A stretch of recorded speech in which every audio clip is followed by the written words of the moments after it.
یہ واقعہ میری جاننے والی کے ساتھ پیش آیا۔ وہ بتاتی ہیں کہ شادی کے 5 سالوں میں گاؤں نہیں گئی۔ اس کا راز انہوں نے بعد میں کھولا۔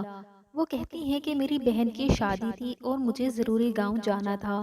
اس سے پہلے بھی کئی دفعہ گاؤں جانے کا ارادہ کیا، لیکن پھر ملتوی کر دیا کیونکہ میرا دل نہیں کرتا تھا۔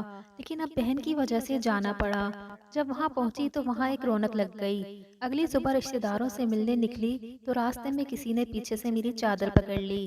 پیچھے مڑ کر دیکھا تو میرے سامنے ایک فقیرنی کھڑی تھی جس کا میلا لباس، خشک ہونٹ، گندے بال تھے۔ اس کو دیکھ کر مجھے ایک جھٹکا لگا کہ یہ تو وہ تھی جس کے حسن پر پورے گاؤں کے لڑکے فدا تھے، جس کے سر سے کبھی دوپٹہ نہیں اترا تھا، مگر آج وہ دوپٹے سے بے نیاز کھڑی تھی۔ میں اس سے پورے 5 سال بعد دیکھ رہی تھی۔ وہ میری بہترین دوست سیما تھی، جس سے میری 17 سال پرانی دوستی تھی، جس کے بغیر میرا اور میرے بغیر اس کا دل نہ لگتا تھا، جس کی وجہ سے میری بڑی بہن مجھ سے چڑھتی تھی کہ مجھے لگتا ہے میری جگہ اس نے لے لی ہے، اور کہتی تھی کہ تم میری کم اس کی سگی بہن زیادہ لگتی ہو۔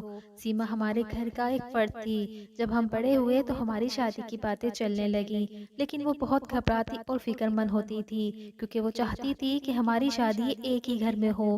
وہ شادی کر کے کہیں مجھ سے دور نہیں جانا چاہتی تھی۔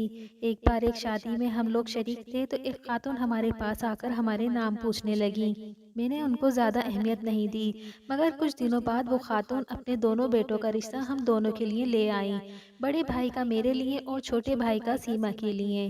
میرے گھر والوں کو رشتہ بہت پسند آیا اور انہوں نے ہاں کر دی۔ سیما کے گھر والوں کی طرف سے بھی ہاں ہو گئی۔ شادی کے دن قریب آ گئے۔ میری بڑی بہن نے مجھے سمجھایا کہ اب تمہارے سیما کے ساتھ دو رشتے ہیں، دیورانی اور جٹھانی کا رشتہ، جو نہایت نازک رشتہ ہے۔ اب تم لوگ ایک ساتھ رہو گے، تم دونوں کو ہر بات میں بہت برداشت سے کام لینا ہوگا۔ میں نے بہن سے کہا کہ ایسا کچھ نہیں ہوگا جو آپ سوچ رہی ہیں۔ میرا اور سیما کا ساتھ بہنوں جیسا ہے، ہمارا تو سالوں کا ارمان پورا ہو رہا ہے۔ ہم دیورانی جٹھانی بعد میں ہیں، دوست پہلے ہیں۔ میں اور سیما شادی کر کے اس گھر میں پہنچ گئے۔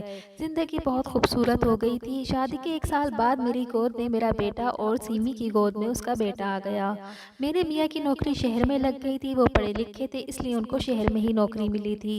وہ ضد کر رہے تھے کہ میں اور میرا بیٹا ان کے ساتھ شہر چلیں، جبکہ میرا دل کسی صورت شہر جانے کے لیے راضی نہیں تھا۔ آخر میرے شوہر چلے گئے۔ جب وہ آتے تو خوب سارے تحفے لاتے۔ ہماری ایک بیٹی بھی ہو گئی۔ میرا بیٹا 4 سال کا ہو گیا تھا۔ جس گھر میں ہم رہتے تھے اس گھر کے بیچ میں ایک چھوٹی سی دیوار تھی۔ ایک حصے میں اور ایک حصے میں سیما رہتی تھی۔ یہ حصے تو بس نام کے تھے، ورنہ ہم اکٹھے رہتے تھے۔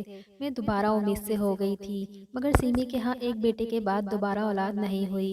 اس بار میرے شوہر نے ضد پکڑ لی، تم میرے ساتھ ہی چلو گی اور بڑے بیٹے کا داخلہ بھی اسکول میں کروانا ہے۔